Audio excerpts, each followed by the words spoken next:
Bonjour. De nombreux parents se posent la question et me la posent à propos de la reprise prochaine, peut-être, des classes et de la sortie du confinement. Et ces parents souvent me disent, est-ce que je remets mon enfant à l'école ou pas?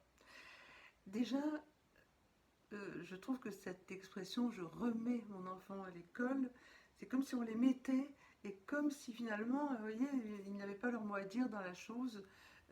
On les prend, on les met. Voilà. Et j'y reviendrai tout à l'heure. Mais je voudrais aussi partager une réflexion. Il y a de très nombreux adultes qui ont une vie tout à fait équilibrée, une situation agréable, qui ont fait des études tout à fait supérieures ou normales, et qui ont dû souffrir un jour d'un accident, d'une longue maladie, de quelque chose qui les a immobilisés pendant des mois dans un lit. Et ça ne les a pas empêchés de rattraper et quand ils étaient motivés, d'apprendre ce qu'ils avaient à apprendre de manière souple, agréable et sans séquelles, je vais dire. Hein. Alors là, effectivement, c'est pas une maladie qu'ils ont eue eux, mais c'est une maladie qui a atteint le monde et qui finalement a créé cette rupture dans la continuité des apprentissages. Mais est-ce si grave que ça? Encore une fois, je l'ai déjà dit dans une autre vidéo, les professeurs vont être évidemment confrontés à cette difficulté, mais ils sauront faire, on peut vraiment leur faire confiance. Ils aiment les enfants, ils aiment leur métier et ils vont trouver les moyens de rattraper les enfants parce que de toute façon, voilà, c'est une quantité d'enfants qui auront eu à souffrir de cette discontinuité. Alors, après ça, la reprise des classes ou pas? Les enfants ont eu quand même une période dans laquelle certainement de grandes émotions les ont traversées. D'abord, beaucoup d'entre eux ont eu peur et ont peut-être encore peur. Ils ont peut-être l'impression que le monde est plein de virus, que tout est dangereux, que la moindre sortie est dangereuse, etc. C'est une possibilité.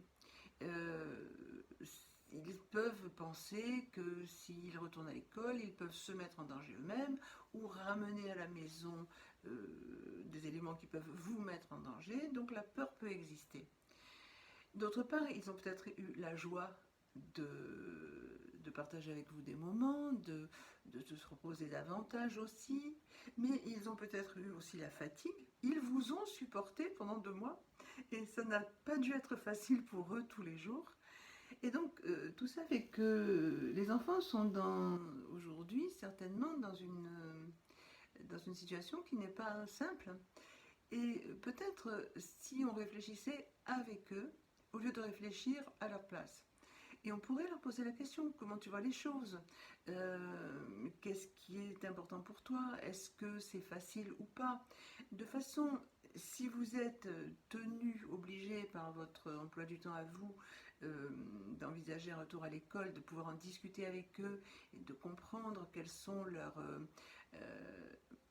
ce qui est facile ou les difficultés, et puis justement de trouver ensemble des solutions. Et si pour vous ça n'est pas indispensable et que pour eux c'est encore difficile, peut-être parce que justement ils ont besoin d'un peu de temps pour se sécuriser, etc., peut-être envisager les choses en se disant bon, on peut reprendre plus tard, tout en restant en relation évidemment avec les enseignants qui ont prévu, hein, et justement cet enseignement à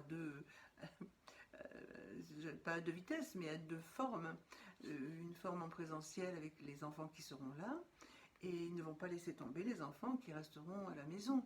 Donc peut-être, vous voyez, ma suggestion c'est d'en discuter avec eux, de les écouter.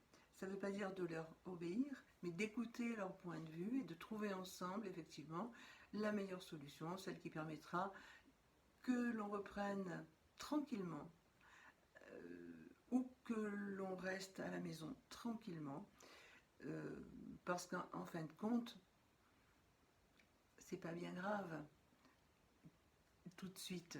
Ce qui est grave, évidemment, c'est ce qui permettra que tout le monde, que les enfants, que le pays, que vous, que tout le monde se sente le plus vite possible en sécurité et dans les meilleures conditions pour retourner vers une vie, on va dire, libre, déconfinée.